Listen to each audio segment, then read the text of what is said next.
Hey everybody, welcome back live at Drew's House, Joppa Afternoon Drive, our first show after the 4th of July. Hope you all had a good holiday and summertime with good weather, hopefully for the rest of the summer, is off and running.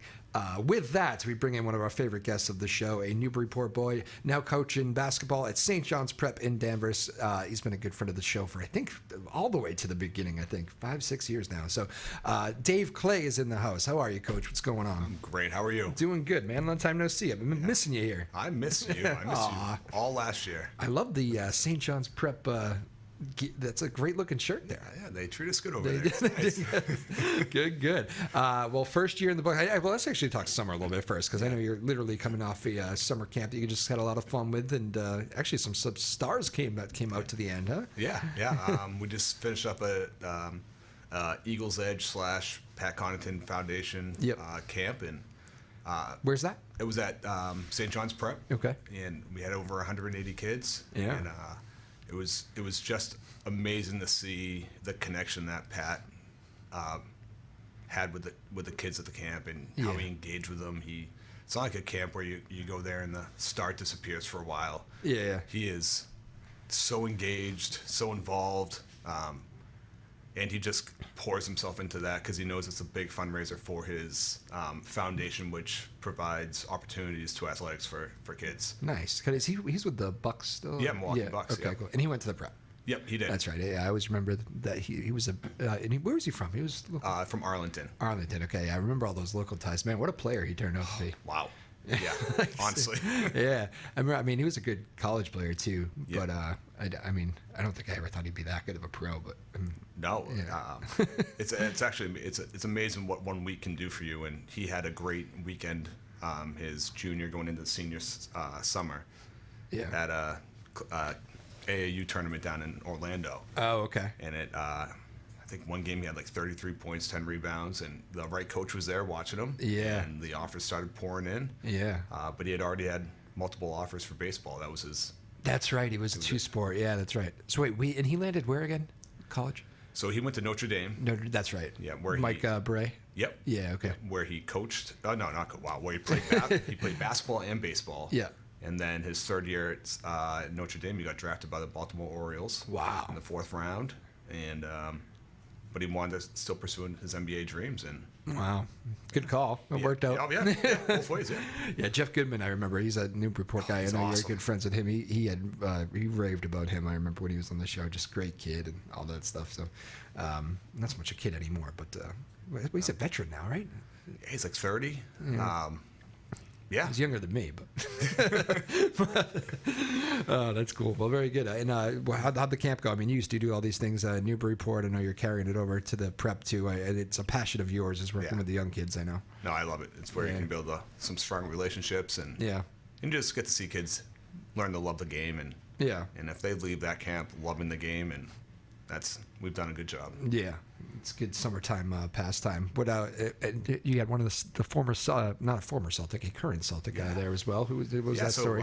Grant Williams showed up. Nice. I asked you off the air. Did you get in anybody's face? He did not get in anyone's face. Nope. He was, wow. He came in, and it was like he was there all week. He just jumping around with the kids, excited with the kids. It was like he was a kid himself. Yep. And just another tremendous person.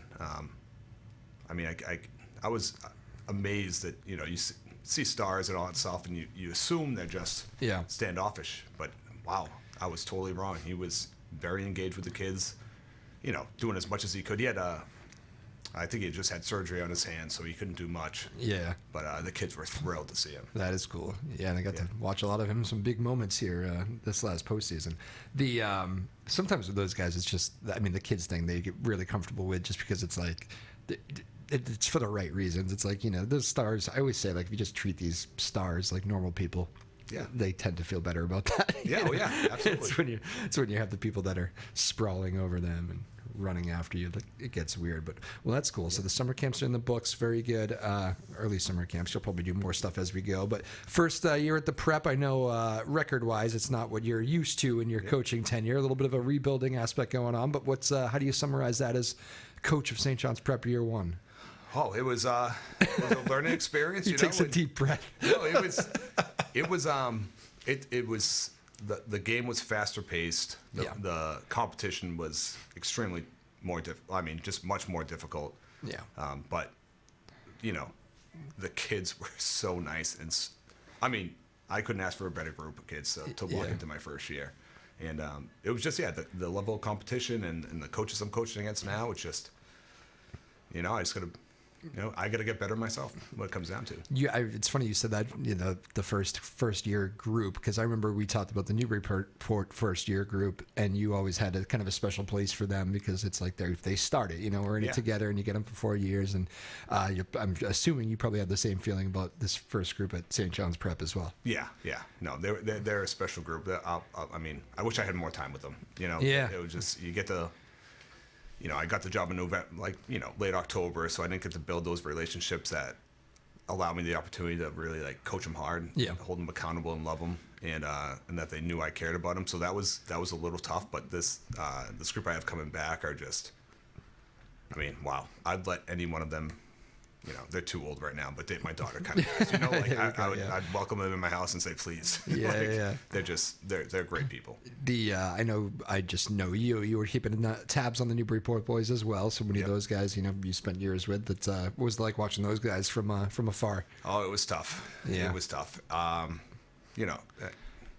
just I've seen them since 4th or 5th grade, and I've watched them develop, and see them at camps every year, and then. They had a great year, and I was very happy for them. And I know they're, they have a good chance to be state champs next year. I think they have a solid group coming back, and they work hard. They're always in the gym. And, I'm looking forward to watching them play again. Coach, your buddy there, remind me who took over? This guy, Elmendorf, Coach Elmendorf. Coach Elmendorf. Okay. Did you know he wasn't on your staff, or was he? He was for a little bit. A little bit. Okay. Yes, I actually bumped into him recently at a place right downtown here in Newburyport, and we were talking basketball a little bit. But I'm not sure what the plan is with his, but he seemed to do a good job. They had one move I told him I like. He told me kind of every coach should really do this, which is probably true. But as you know, if you take things for granted with coaches, senior night, he started all the seniors, which I always like. People kind of miss that sometimes, and I always think that's a good gesture when you do that. Especially when you have seniors who don't play, which happens. Yeah, everyone deserves that opportunity to hear their name, across a loudspeaker when they come out for starting lineups. Newburyport always does the senior night right. I always like that about them. I'm sure you guys do too. For Danvers High, I feel like it's like a bigger thing now. Yeah. Like when I don't remember the banners and it's cool. It is. But I don't remember that thing like when I was playing. I don't. No, it's I don't remember it either. Okay. I don't remember what our senior year or senior night looked like. Yeah. I don't even think there was one, to be honest. Yeah. But, I guess I remember parents being involved, like maybe flowers. Flowers. That's it, right? Flowers. Yep. Yeah, but that's all. But it's a special moment. It is. For some of them, it could be the last time they play in that gymnasium. Yep. And it should be, treated that way too. Yeah, no doubt. I like how they do it. It's just it's funny how things evolve and become bigger as you go. What are the summer plans besides the occasional basketball camp? Oh, man. Lots of basketball. Yeah, is it? Yeah. Yeah. So I all the time. All the time. Like after this, I'm gonna go down to Lawrence and watch a bunch of teams play. And, are you really? Yeah. So I really value the off season because I know that one off season could change a player's trajectory. Right. They could really grow a lot in that season. And so is it at the D1 level? I mean, just for people who don't know, St. John's Prep, it's in Danvers. It's a private school. You get kids from all over. There's probably some Newburyport people going there. Who knows? But is that like a recruiting? Are you trying to because I imagine that's almost more like college level, like where you're going into different games and different communities and trying to grab people and bring them, right? Yeah, it's not my personality to Yeah. I want them to, and anyone who really gets a full tour of the school and gets to go for a school day and check it out. It's a no-brainer, I think. If it's something you can do, but the whole recruiting thing. It's I know it's not allowed. If I were to do that and get caught, or to do that at all, okay, it just So it's not technically recruiting. No. Okay. Or at all. At all, right? So if a student's interested in attending St. John's Prep and they reach out to me and I want to hear if they want to be there, you know what I mean? And then I'll just direct them towards admissions process, so we do everything the right way. And then, gotcha. You know, then they'll get a tour. And but you can like answer questions, right? Or not really? You're careful? I'm not. Yeah, I'm very careful. I really love the job I have, and I don't, you know, and I don't want to misrepresent St. John's Prep because it's such a great community. Yeah. And I really respect everyone at that school, so I want to make sure I do things the right way. And gotcha. If there's any potential basketball players out there who are listening, there you go. It's a great place. There you go. It is a great place that I happen to live very close. I live in Danvers, and I live right on the St. John's Prep side of town. And I know you guys have had a bit of a tough year, man. It's, I mean, a couple things happened. The most recent, though, was that, thank goodness it didn't end up being what we initially thought it might have been, but the Cole campus went down for reports of gunshots. Yep. And I know I covered it for WBZ in Boston, so I happened to be one of the first ones there. But what a hectic day that was, huh? Man, it's I wish they could find the people that make these calls. Yeah. So it's called swatting, right? Yes, yeah. yes. So this is where like somebody, it could be out of the country. Like it's just really, designed to create chaos, and you make these calls and say what ended up happening was there was a huge police response, and then just you can't even make this stuff up. But one of the police officers, Danvers police officer who responded, accidentally fired his weapon, I think, into the ground. Or I'm not 100% sure on that, but. Anyway, so then that creates a whole different thing, just protocol-wise, report of gunshots, and then you actually have a gunshot means it was a long day. Oh, yeah. You know? Yeah. I know some of my players were running through the woods. You know what I mean? And it was just natural fear. It's normal, right? Right. Were you there? Were you on campus that day? I was not. No. Okay. I had actually. I had to go there earlier in the day. Yeah. Because I took a day off from work because I had to get some stuff done there, and I had left. Before that had all happened. Gotcha. But, I was able to check in with all my players, and they were all good, so that made me happy. And I didn't hear from a few players, which I was nervous about, but I think they probably left their bag and just took off. Yeah. Well, because they were, I mean, I had talked to kids who were saying, like, we hid in the woods, we hid in some lady's backyard. So that was legit, the feeling. So you forget, too, because I don't have kids. I know you have young kids, but you like just that thought of that in 2023. Like I was walking up there and like just seeing the reaction of parents, and then finally when kids were able to come out and meet their parents, like in the hugs and the tears, like you're like, I mean, this was ended up being nothing. Yeah. But just that fear of that, you forget how that rattles a parent. Like you send your kids to school thinking it's a safe environment, right? That they're there to get an education, and usually the last thing on your mind is something like that, and it's just scary. It really is very scary. My sister had a similar situation at Amesbury High School. Yeah. So her daughters, one's in elementary school, one's just in preschool, but they had a swatting incident as well earlier in the year, and like the daycare was locked down or school was locked down. She was just terrified. Yeah. You just don't know. It's crazy. Yeah. I mean, and I guess I knew it was more than swatting right away because I was like, this is a huge police response. Yes. Like massive. Yeah. Like federal, I think the FBI was there, everybody was there. Yeah. Different communities. It was massive police response. So that had my questioning right away. Like something unique happened about this. And then we learned that there actually was a shot, but just in an accidental way. So I actually went to school with a police officer who who that was. I hope everything's all right with him because I know I was thinking that because it's like I feel like it's probably a job where you take a lot of. I mean, obviously you feel bad anyway. Yeah, like like he didn't want that to happen, right? It made it and it's probably just a hard thing to. Yeah, I hope it's all right too.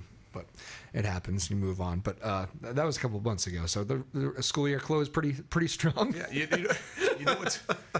I've been amazed. There's been a couple, unfortunate tragedies throughout the past year at St. John's Prep, and I think character's built off what you do next, right? When you're faced with those problems, and I've been so impressed with their response after significant events like this. Yep.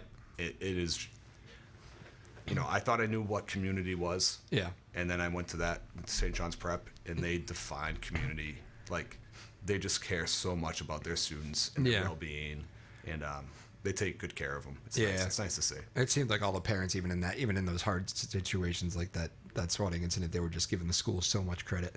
They were all on it. They did everything right. They we feel so much even more comfortable about sending our kids here now, So but a weird year certainly. Yeah. How about as far as the basketball goes? Did you? You're running into all these great teams at that level, right? You play, which I know you love. You love it. You want to play the best, right? Yep. And every night it's like it's a juggernaut, but it's it's a huge test. Some nights are you like, we really need to schedule. We need to put in a couple wins here. What's your thought process of the year? Oh, it's funny. So, like the college coaches, they start. We'll play Mount Ida or Yep. Providence and Mount Ida, game 1. Oh man, yeah. I think after like the 4th game or so, we started off like 0-6. I know after 0-4, I looked at one of my assistant coaches. I was like, man, give me a Rockport or, not that they're a bad team, but it was like, just give me some Cape Ann League teams right now. But, but we both looked at each other and we're like, that's not the competitor in us. Like, those kids are there to play the best. We want to coach against the best. And hopefully one day, we're working hard to be the best, Yeah. And we're not going to get there by playing teams who don't challenge us, and we'll get there. We're getting there. No doubt. I have no doubt. It's such a great. The history of St. John's Prep sports in general is. There's a lot there. Just see some of the names that have come out of there. Do you guys? Is there a lot of Connaughton you mentioned? But is there a lot of that? You get a lot of people coming back. It's just. Pat was saying Colin Blackwell, I think, played hockey there. Yeah. I think he's going to be in his wedding in a couple weekends. But he comes back, just all the alumni appreciate what the prep did for them, and how it formed them to be the men they are today, and they're always looking to give back, and it's nice to see. It's it's not like people use it for athletics to go somewhere else. It's like they knew they learned a lot at their time at St. John's Prep. Yeah, and it gave them a great foundation. It's not bad for the second best high school in Danvers. Are you referring to the Falcons? I'm just kidding. I am a Danvers High boy, yes. I was close. Yeah. I did the whole, I took the test. And oh, you did? I did, yeah. Oh, my awesome. parents made me just to give me options. Yeah. I never wanted to, in my head, I lived near Danvers High. I grew up near the baseball field. I just always envisioned myself there on those tennis courts. For me, it was always like, that's the place to go. But my parents they did force me to do it just to keep options open. It is, it doesn't cost anything to get a tour. You know what I mean? To check out the school. And it is a beautiful campus. Oh, it's like a college campus. It's incredible. Yeah. So you don't know what's funny? COVID. Yep. The nets were not up at Danvers High, which is tennis nets. I'm a tennis guy. Yeah. And I was looking to play with my cousin. So I knew the Danvers High nets weren't up. And I knew when they usually go up. It was like a week away, but it was a beautiful couple days of weather. And I didn't know the prep nets were up. So I called over and I said, hey, listen, so, I kind of live near the prep now. Just wondering, I know the nets are up. I don't think there's any teams out there. Could I jump on and, play with my cousin? I'm Drew from, whatever. And they, no. So they still don't let Falcons on there, apparently. Oh, it was great. Oh, that's awesome. I laughed so hard. She's like, no. And she was very nice. Not to be disrespectful, but we had this reason, or I think the gates might have been locked too, but I may or may not have tried that anyway. But I thought it was great. Danvers High guy gets declined. Those were hard times. I remember they took down the rims. Oh, yeah. All around the community. Yeah. The tennis one. I don't want to actually. Whatever. I don't want to get too I know what you mean into it, but that's the sport you can play. That's the tennis thing you can do. It's probably good for us to be outside. Yes. That annoyed me like crazy. But we move on. Not as much as the pickleballers annoy me, but that's another one we won't get into. Let's not go there. Do you play pickleball? I have in gym classes. Oh yeah. But not outdoors. Wait, they're doing pickleball in high school gym? Yeah. Oh, yeah. No. Oh, yeah. Oh, no. There was a proposal. Make it stop. Either this year or last year to make it an MIAA sport. Yeah. Yeah. I'm sure that's going to happen. Yeah, eventually. Here's the thing. There's nothing against pickleball. Whatever. Put a paddle in a kid's hand. It's whatever. It's fine. But what I don't like about it, well, here's the biggest complaint. If they use tennis courts usually, which is fine. We can all share, but it's usually, if you watch pickleball, it's usually not like 4 people playing on one court. It's usually like 2 games, 4 people each, and it's usually like 30 people watching. Yep. And it's so tennis people aren't used to that. First of all, it's usually kind of like you go play with who you're playing with, and it's kind of, get away from it all. So it's loud. The ball, people complain about that. None of that stuff even bothers me as much as like the how do I say it? Like the merging into like like the spilling over of the tennis. I guess that's what I would say. Like I was teaching a tennis lesson because I teach a little bit, and like the pickleball lady yelled at one of my 9-year-olds for a ball that had drifted into the court, and like screamed at him. So, and I went over and I said, first of all, you're on their court. It's their time, which I explained right at the beginning to the other guy. And second of all, he's 9. Don't yell at him. Like, and now, and that just bugged me because it's like this, it's hard to get kids into tennis. It's not necessarily the cool sport. Basketball's cool, right? Tennis is not necessarily. I think they're equally cool. I do too. Tennis is one of the most grinding, toughest sports out there. But it's not viewed that way a lot of times. So this 9-year-old gets yelled at from this lady playing pickleball, and he's devastated. And I'm like, that little thing might not make him not want to play tennis anymore. That's exactly like the kind of stuck up tennis courts, Yep. and it drives me crazy. So, and it ended as soon as I said, we're being nice to let you stay here. It's their school. It's their time. But, oh man, it drove me crazy. No, I'm clearly over it. No. And you brought up a good point though. I think it's finding more and more difficult to get kids out of the house and away from video games. Yeah. And when those opportunities are taken away because of things like that, kids are already, not in the don't have a good mental capacity right now, maybe because of COVID or whatever, social media, and to get them out there exposed, running around. Man, you just, I know they overtake the basketball courts a lot. Yeah. It's one of their primary areas. And for pickleball. And pickleball. And I'm glad that, like, that generation is playing the sport. I'm glad. I wish we would. You mean the older generation? Is that what you're thinking? Yes. Yeah. Because it is Trent's older, yeah. Well, yeah, it's awesome. Yeah. I mean, it's a great way to stay healthy and stay fit. Sure. They need to build some pickleball courts in every community, I think. There we go. That's probably what you do. Do your thing somewhere on the pickle. I think that's the best fit. I know, actually, I talked to the mayor about it. Oh, no way. Yeah, mayor of Newburyport, Sean Reardon, and he said he's trying. It's a huge goal of the year to find a place to put 4 pickleball courts. Yeah, that'd be awesome. So I think every community is probably having to work at that a little bit, but yeah, I mean, and the thing, like if you're teaching tennis too, pickleball does for a kid, it has that like kind of appeal. Yeah. Short, quick points, it's loud, it's all that stuff, and like you can see the distractions. Oh yeah. And it's like, I know that's easier, but like this, a little bit harder, but like you'll benefit from it. Trust me. Like when you get it, you'll get it. It'll be good. Keep working at it. So there's that whole thing too. My last rant about it, right, is that you need just any hard surface, right, to play pickleball. Yes. Like let's not eat up the basketball court from the kids. Yeah. That's like I can see you have your own basketball issues here. Oh man, that's the only court they could, like the rim. Like maybe that may be the only court in their area that they can play at. Yeah. And you can go play in a driveway. Like I don't know. Yeah, like tennis courts, like there's only so many in the community. Yeah. With a net and all that, like there are plenty of open parking lots where you can play pickleball and bring a net. I think you're right. There you go. I didn't realize you had the same vent. Oh boy, I got a few texts from one of my players. It was a Twitter thing. The McLarens, Parker and Casey McLaren. Yeah. Good kids, yeah. Oh, they're awesome. Yeah. And I got a text from their dad, Craig, he's such a great guy, and he's still playing basketball. And I know he was. And I was frustrated as well. Is that now Choice Fitness, whatever it is, it used to be Latitudes. Yeah. There's time cut out from kids can't play basketball because they didn't open up for pickleball. Yeah. And it's like, man, kids just usually attend that place to play basketball. Yeah. But, yeah, that's annoying. Yeah. It's a fascinating. It's not a problem. It is a problem, but it's a fascinating. There need to be some solutions. I think people will figure it out. I always say though, my grandmother played tennis till she was, I think, 85.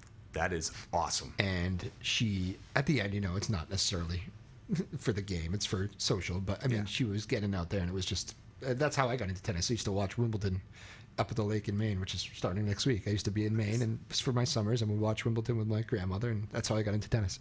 But after she stopped playing, which was right around that 85, like immediate drop off, and she was gone not too long after. And I often think, like, if there was something like pickleball, maybe it would have kept, Yeah. I think it's great in that regard. It is. And like most sports, right? Tennis, even basketball, it's a lifelong sport. Yes. Like you really can play as like when I used to play at Latitudes with the there was like he had to be in his 70s. Yeah. And he'd run up and down the court, he'd shoot his three, and he'd play great D. It was fun. I learned so much from him about basketball. Yeah. And tennis, like, you can play in, you're 85. Some of those basketball guys, I not quite 70, but I had some guys that were at least into their 60s. Yeah. And they can play too. Oh, yeah. I got one of my buddy's dads is kind of, we call him the commissioner. He runs kind of plans the stuff. And, he's ball in his hands every trip, like point guarded play. It's like he's good, man. I think he faked us out by saying he was retiring 2 years ago, but I know he's still going. It's a hard sport though. Like if you something, but you know what? Pickleball. A buddy of mine, his dad just got hurt in Florida playing pickleball, tore his ACL. No way. Yeah. Wow. Never. Yeah. If you think about it, it's just those short kind of jabby. Oh yeah. You Yeah. can do it just like any other sport, I guess. You really can. Pickleball injuries, see? It's a violent sport. All right, good pickleball rant. What do we expect for year 2 at St. John's Prep? Are you do you already set goals? Is that not something you do? Yeah. You have very strict, distinct goals. What are they? Yeah. We have outcomes that we want, right? Yep. And they're based off like goals we have and benchmarks we need to hit. Yep. So whether it's the amount of deflections we get, so we have like, I can't say them on air, but we have like a set number of deflections we want per game, a set number of offensive rebounds we want per game, and all these numbers are based off our data from this year, and then what we see that we need to hit in order to be successful. If we feel like we get 15 offensive rebounds a game, we know we're going to score maybe on 60% of those, and that's going to be huge for us because we lost a lot of close games. But gotcha. We're starting to develop our system of being like more fast-paced and like pushing the ball, and it's a fun style of play. You can play more guys because it's so exhausting, and it gives a lot of kids freedom on the court. Yeah. And it probably takes a few years too to get your whole system in there, right? Yeah. I would imagine. I know you probably wanted to be firing all cylinders in year 2 if possible, but it does. Every coach that walks in, I think I was one coach that said, if you don't give a coach 5 years, this was college, I think. Yep. But if you don't give a coach 5 years to really fully implement the program, like you're doing the whole program a disservice because it's. I thought that was because this day and age, it's like, especially at college level, never mind pro. Pros are firing coaches that go to the Eastern Conference Finals. Honestly, right? The Bucks guy's gone, right? He is. He is. And he brought them their first and only national championship. Yeah. But I wonder what Pat says about that. From what I understand, Pat really enjoyed him too as a coach. But it's just above everyone's head. It's management and what they see best fit for the program. And all that money's involved at that level. You get owners that, if you don't have success, we got to change. Yep. Yeah. But hopefully it's not the case at the high school level. But I think that's probably the same thing. Like it probably takes. How long does it take, you think, to fully implement the program? How long did it take you at Newburyport? When did you see it and say, you know what? All right, everybody has bought in. It was. I had just known the Newburyport kids for so long, so I had those relationships made. Yeah. I think the biggest thing, and if you put the time into it, it pays off. It's just getting to know the kids outside of basketball. Yeah. And because I care about them all, and just showing them, just finding ways to show them that I care about them. Yep. Because once that happens, they'll give me that permission to kind of hold them to a high standard that they may not see themselves at yet. Yeah. But we all know that they can get to that level, and to encourage them and sometimes challenge them. And you're more than just a coach. It's like family at that point. Oh, 100%, yes. Speaking of that, did you know Jim Stalin? I had met him a couple times. Yeah. My idol growing up, and a man I highly respect, Kevin Lucy. That was like his coach in high school, and I know that. Gotcha. Jim Stalin meant the world to him. Yeah. And just a great ambassador for sports, athletics, Newburyport High School in general, and the football program. I wish I got to know him more and talk to him, because how he conducted himself day in and day out is truly amazing. Like, it really is. I just a gentleman in every aspect of the way. Yeah, like no There's like no blemishes on that record. Like everybody you meet, nobody says a bad word about him. Like it's always the greatest. Yeah. We did for our last show for the holiday. I had been wanting to do this for months now, but it kind of hit me because I had him on for Thanksgiving, our Thanksgiving show, the last 6 years. So he's done it from the beginning. And every year I'd call him like a week before Thanksgiving, and his landline, and he or his wife would pick up, and sometimes he'd pick up and go, "This is Drew." He like recognize the number, I guess. He'd expect the call. He goes, "Yep, let's do it. We'll do it again." And he'd come in here every Thanksgiving. We'd talk Turkey Day memories and football stuff and all that. And it just, it was just 7 months ago he did it. He died, a few months after that, and it just kind of hit me. I was like, I didn't know he was sick. I guess a lot of people did. But it kind of happened quickly, I think. But I was like, man, so that was it. That was the last Thanksgiving show. So we played as a tribute. We played that show back for the holiday, just a quiet time of year. That's a lot of people are away. I thought it was a good. I'm hoping people were flipping through and maybe they just saw Coach Stalin on there and just had a chance to kind of remember. And that was my goal with it. I hope you all enjoyed that. If anybody caught it, but that was the goal with the little tribute to. He had a memory like you would not. Oh. Like phenomenal. It's incredible. He would recite plays here. Like it'd be like, it was it was year 72 and we were down 10. It was 2010 and we thought we had 3rd and 16 and then Jimmy names like crazy. Like, for all those years. Like I don't know how he did, like a sponge. And everybody says that too. Memory is incredible. And he was until the very end here with me. But yeah. Anyway, another epic coach here to come out of this neck of the woods, right? Oh, absolutely. Yeah. So yeah. Let's end with this. Coach Dave Clay again, St. John's Prep. A lot of off-season work being done right now. We've attacked our pickleball. That was fun. I do want, because I know you treasure this time. I know that's how you became a good player and a good coach. It's like this is where you put in the work. What would be the whether you're in Newburyport, Danvers, Montana, I don't care where you are. What's the advice for like just the kid to get better in the off season? Whether you're a middle school kid hoping to be a high schooler, or even a high schooler trying to get better, I don't know. Oh, man, wow, it takes a lot of work. Yeah. And you have to be disciplined in your habits, and you have to stick to your routine. And if you could find, I'm not a big proponent of AAU basketball. No, yeah. But I believe if you can find a small group trainer and work with someone who will coach you, and so you're learning the correct techniques, because you could go a whole summer think you're working hard and working on the wrong habits, the things that won't translate to a game. But if you can find someone good, get with them and tell them your aspirations, what you want to do, and ask them, well, how can I get to that place, and I work with a guy, Ben Chase, who runs High Perception Hoops, and I go to him with questions for basketball. He's kind of cool because he's kind of dived into like the principles of basketball. Right. So I'm not the quickest guy in the world, if at all, but he trains people on how to, like, within the basketball game, think quicker.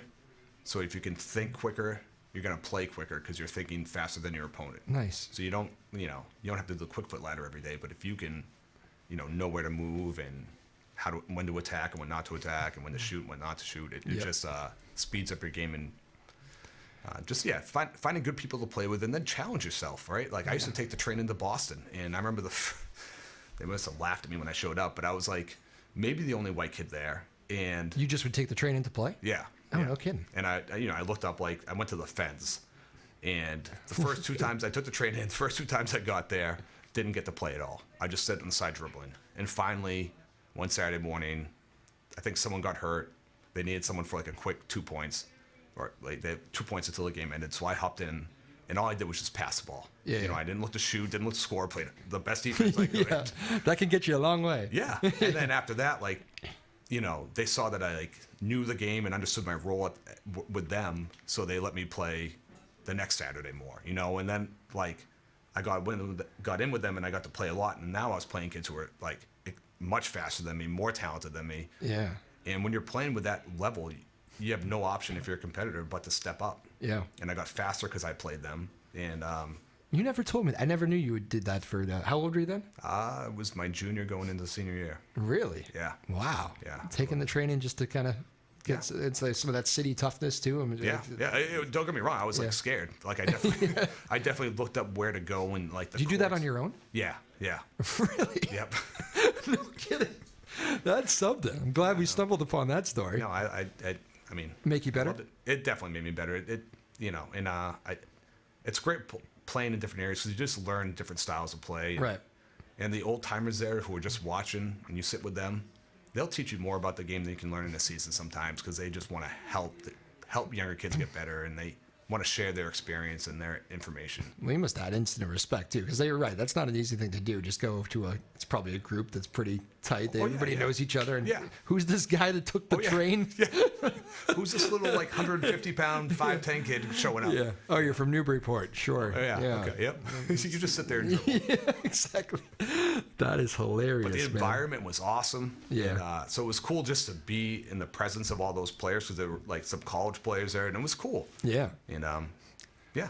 It's always. I mean, I love seeing kids out there playing too. Like there was stretches I remember where like there were courts in my Danvers that were just not used, and I remember like when I guess our group kind of, not surprisingly, our group was the first group that was kind of good at Danvers High again, and like we would play. And we started. And actually, funny you talk about the pickleballers knocking people off the court. We played down at Plains Park, which is like the right off downtown Danvers. And those were the only courts for a while, the only decent courts. So we were running there for a while. And then I think some guy, I do know who it is, but I'm not going to say, I think saw that a lot of kids were playing basketball again. Next thing I knew, there was this organized summer league I know somebody was making money off. And like, we were just so annoyed. We're like, we can't, like, we've been playing here for like 2 years. Like, we have to join this league. Like, it's $170. Like, what? Like, this is ridiculous. And so one of the dads, who had 3 girls that I went to school with, I don't mind saying, well, maybe he won't want me to say his name. But anyway, he was completely nice. He comes up, here's that story. We're all complaining about the courts being used now. They're doing a league there. Are you kidding me? For the first time, we had you guys out there playing basketball all the time, and they do this. He goes, this is what you're going to do. I got a basketball court in my backyard. He's off. Beautiful court. He played professionally in Europe back in the day. So he built a basketball court, and his 3 daughters just didn't play. So all of you boys, bring everybody. Everybody come to my backyard every single day of the week. I don't care. I just want to see you playing. For my junior and senior year of high school, we drove to this guy's house every single day at 3 p.m., 3 to 5, 3 to 6. He would come down and play with us a little bit, and he still had that big man strength, and moves, but he was good. But I think he played in Israel, and I used to have to guard him a lot because I was like a bigger guy, and I was like, my God, guy's a beast to handle down there. But he would play. He was like, this is perfect for me, boys. I get a workout. If I watch you, I watch you. His daughters would be at the pool just hanging out. Yeah, it was like a great atmosphere. So we always appreciated that. But that's how we got around the courts being taken up. It is pretty cool, like the people you meet through athletics. Yeah. You know, when you both have a love for the game, and like you met a guy who played overseas, and you got to play with him. It was cool, yeah. That's awesome. It was, yeah. It was a good experience too, because he was just tough. Like, so I'm 6'2", he was probably 6'4". Yep. And just a whole lot stronger than me. Yes. That old, not old man strength, but it's he was good. I think his wife played in Israel too. I think they both met over there. So, yeah. Well, that's awesome. And I'm pretty sure. I'm trying to think I don't think any of the daughters played, which we always found to be pretty funny. But anyway, I'll end with that note. You guys will know who I'm talking about if anybody's watching from home. It was a super nice thing, though. That's what I remember about my high school. Those last 2 high school years, that's one of my best memories. Is just playing ball with the guys after school every day, you know? Can I? Sure. And that's, I mean, parents, please listen up. Yeah. That's what we all forget sometimes, is that it's not the outcome, like not the state championship or the wins. Yeah. The best part of high school athletics is that time you spend together. Like the pickup games you have that lead to sleepovers. You know what I mean? Like, you just build so many good relationships, and when you get to that final point, it's whether you win a championship or not is irrelevant. It's like, it'll be nice, but like you quickly realize that everything that led up to that point was the journey. That was made everything special. Well said. I'm saying his name, Mr. Levine. Thank you for the court. Mr. Levine, you're the man. He came through for us. Man, I love it. Good guy. Dave Clay, always a pleasure, man. It's good to see you here. Well, I don't know. We probably went too long from the last time I saw you. We'll get you on twice before basketball season. How about that? I love seeing That's you. our new deal. I'll come here every day if you want me to. This is awesome. I love talking with you. Awesome. Maeve Power, you got to meet Maeve. She does a great job today. It's the first time I think you've met her. Maeve Power directing the whole thing here. Sarah Hayden's in the house somewhere. It's actually a pretty full, it was a full house at one point today. They're all busy. They're all doing a lot of things. So anyway, happy holidays to all of you. Happy summer. You have a great rest of the summer, sir. You as well. Stay healthy. Tell the kids I said hello. I will, and good luck with your tennis lessons. Thank you. Yeah, that's awesome. I'm actually off to go play right now. That's great. I know. We got to play. We always say this, but we do got to play sometime. We should play. That'd be fun. Yes, we'll definitely get on a court. Maybe we'll even try pickleball someday.